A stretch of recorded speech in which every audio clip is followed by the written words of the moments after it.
വാദത്തിനിടെ പരമാവധി പ്രതിഭാഗം ശ്രമിച്ചത് അഡ്വക്കേറ്റ് ബി രാമൻപിള്ളയെ പോലൊരു വളരെ കഴിവുള്ള സമർത്ഥനായ ക്രിമിനൽ ലോയറിനെയാണ് ഈ ഒരു വിഷയത്തിൽ ബോബി ചെമ്മണ്ണൂർ കോടതിയിൽ എത്തിക്കുന്നത്. അവിടെ ശ്രമിക്കുന്നത് വാക്യാർത്ഥത്തിൽ ബോബി ചെമ്മണ്ണൂർ യാതൊന്നും മോശമായി പറഞ്ഞിട്ടില്ല, അതുകൊണ്ട് തന്നെ ഈ വീഡിയോ കണ്ട് മനസ്സിലാക്കൂ യാതൊരു തെറ്റും ചെയ്തിട്ടില്ല എന്നതാണ്. പക്ഷേ ഇതിനെ പ്രോസിക്യൂഷൻ വളരെ ഫലപ്രദമായി ഖണ്ഡിക്കുന്നത് തുടർച്ചയായി ഉണ്ടായ അശ്ലീല പരാമർശങ്ങളാണ്. ഇന്ന് കോടതിയിൽ ഈ ഒരു വാദം ഉന്നയിക്കുന്ന സമയത്ത് പ്രത്യേകിച്ച് കഴിഞ്ഞ ദിവസം ഹൈക്കോടതിയിൽ നിന്ന് വരുന്ന പരാമർശം കൂടി ഇതിൽ പ്രതിപാദിക്കപ്പെടുന്ന ഒരു സമയത്ത് ആ രീതിയിൽ തന്നെ കോടതി ഇതിനെ കാണാനല്ലേ സാധ്യത?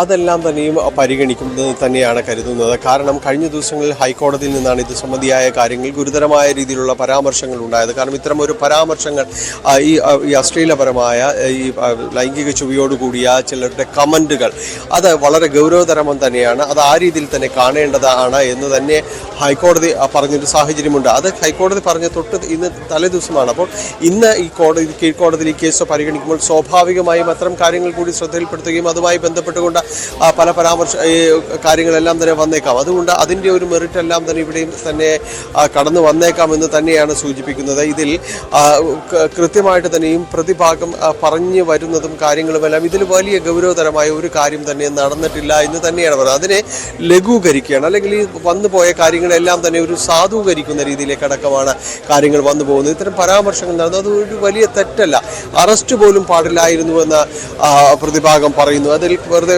ചോദിച്ച കാര്യങ്ങൾ മനസ്സിലാക്കാവുന്നത് മാത്രമേ ഉണ്ടായിരുന്നു, അല്ലെങ്കിൽ നോട്ടീസ് അയച്ച് വിളിപ്പിക്കുക അത്തരം കാര്യങ്ങൾ പോലും സാധ്യമാകുന്നൊരിടത്താണ് ഇങ്ങനെയൊരു കസ്റ്റഡിയിലെടുക്കലും അത്യന്തം നാടകീയമായൊരു കസ്റ്റഡിയിലെടുക്കലും പിന്നീട് ഇത് അറസ്റ്റ് രേഖപ്പെടുന്ന അടക്കമുള്ള കാര്യങ്ങളിലേക്കെല്ലാം പോകുന്നത്. അപ്പോൾ അതിൻ്റെ എല്ലാം തന്നെ ഒരു ആവശ്യമുണ്ടായിരുന്നു എന്നതാണ് വളരെ നിസ്സാരമായിട്ട് നിന്നുകൊണ്ട് തന്നെ പ്രതിഭാഗമെല്ലാം തന്നെ ചോദിക്കുകയും ചെയ്യുന്നത്.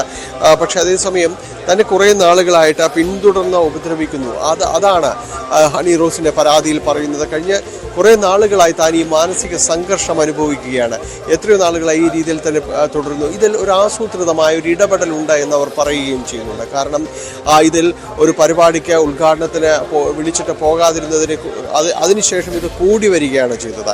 അതിന് മുൻപും ഇത്തരം ഉപദ്രവങ്ങൾ കാര്യങ്ങളും എല്ലാം തന്നെ ഉണ്ട്, സഹിക്കാവുന്നതിനപ്പുറത്തേക്കുള്ള കാര്യങ്ങളെല്ലാം ഉണ്ട്. പക്ഷേ ഇതിനുശേഷം ഇത് കൂടുന്നു. ഇത് ബോധപൂർവമായി ചെയ്യുകയാണ്, സൈബർ ഇടങ്ങളിൽ അപമാനിക്കുന്ന രീതിയിലേക്ക് അടക്കം കാര്യങ്ങൾ പോകുന്നു.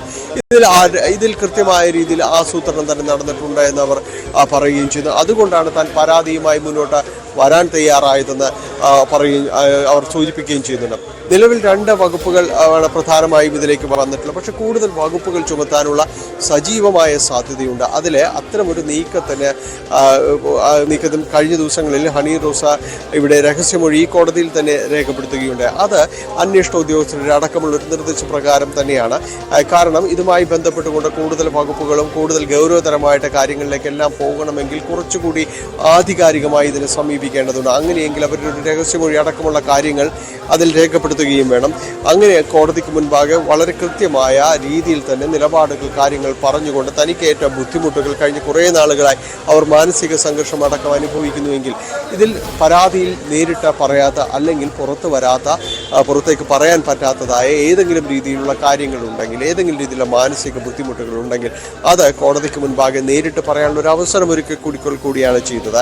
അത് കൃത്യമായും രഹസ്യമായിട്ട് തന്നെ നിൽക്കും. രഹസ്യമൊഴി അതിൻ്റെ ഒരു അന്തസ്സത്ത കാത്തു സൂക്ഷിച്ചുകൊണ്ട് തന്നെ മുന്നോട്ട് പോകുമ്പോൾ അത് 164 പ്രകാരം ഒരു മൊഴിയെടുക്കുമ്പോൾ അത് പിന്നീട് വളരെയധികം നിയമസാധുതയുള്ളതാണ്, തിരുത്തപ്പെടാത്ത ഒരു മൊഴി തന്നെയാണ്. അപ്പോൾ അത് അങ്ങനെ നിൽക്കുമ്പോൾ അത് കേസിന് കൂടുതൽ കരുത്ത് പകരുകയും ചെയ്തു. അത് അവർക്ക് ബോധ്യപ്പെട്ട ഒരു സാഹചര്യത്തിൽ കൂടിയാണ് അവരതിനെ തയ്യാറാവുകയും അതിന് മുന്നോട്ട് വരികയും ചെയ്തത്. സധൈര്യം അവർ മുന്നോട്ട് വരുമ്പോൾ ഈ കേസിന് കുറച്ചുകൂടി പുതിയ തലങ്ങളിലേക്ക് വരുന്നു, പുതിയ മാനങ്ങളിലേക്ക് വരികയും ചെയ്യുന്നുണ്ട്. അതുതന്നെയാണ് പ്രതിഭാഗത്തിൻ്റെ അഭിഭാഷകർ ഒരു ഘട്ടത്തിൽ ഭയക്കുകയും ചെയ്യുന്നത്. കാരണം കൂടുതൽ വകുപ്പുകൾ ചുമത്താനുള്ള എല്ലാ സാധ്യതയും വളരെ സജീവമായി നിലനിൽക്കുന്നു എന്നത് തന്നെയാണ്. അതുകൊണ്ട് രഹസ്യമൊഴിയുടെ പകർപ്പ് അന്വേഷണ ഉദ്യോഗസ്ഥർ ആവശ്യപ്പെട്ടിട്ടുണ്ട്. അതനുസരിച്ച് അവർ നൽകുകയും ചെയ്യും. ഇതനുസരിച്ചായിരിക്കും പുതിയ വകുപ്പുകൾ കൂട്ടിച്ചേർക്കുന്നത്. അത് ഉടനെ ആവില്ല, പക്ഷെ വൈകാതെ തന്നെ അതെല്ലാം തന്നെ ഉണ്ടാവുകയും ചെയ്യും. അതുകൊണ്ട് കേസ് പോകെ ഗൗരവമാകാനുള്ള ഒരു സാധ്യത തന്നെയാണ് വളരെ സജീവമായിട്ടുള്ളത്. അതുകൊണ്ട് തുടക്കത്തിൽ തന്നെ അതിനെ പ്രതിരോധിക്കുക, തുടക്കത്തിൽ തന്നെ അതിനെ ഏറ്റവും ആദ്യം തന്നെ അതിനെ പ്രതിരോധിച്ച് അത്തരം ശ്രമങ്ങളെ ഇല്ലാതാക്കുക എന്ന രീതിയിൽ തന്നെയാണ് പ്രതിഭാഗം നിലനിൽക്കുന്നത്.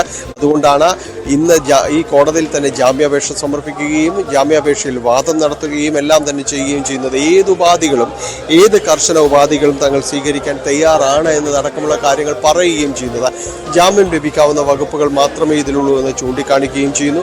അതിൽ ജാമ്യം നൽകണമെന്ന് അവർ പറയുകയും ചെയ്യുന്നു. ഏത് ഉപാധികളും അതിൽ അനുസരിക്കാൻ തയ്യാറാണ് എന്ന് വ്യക്തമാക്കുകയും ചെയ്യുന്നതിൻ്റെ ലക്ഷ്യവും മറ്റൊന്നല്ല, ജയിലിലേക്ക് പോകുന്നത് തടയുക എന്നതിനൊപ്പം തന്നെ കേസിൻ്റെ മറ്റു ഗുരുതരമായ വശങ്ങളിലേക്ക് പോകുന്നതിന് മുൻപേ തന്നെ അതിനെ പ്രതിരോധിക്കുക എന്ന കാര്യം കൂടി ഇതിൽ ഉണ്ട്.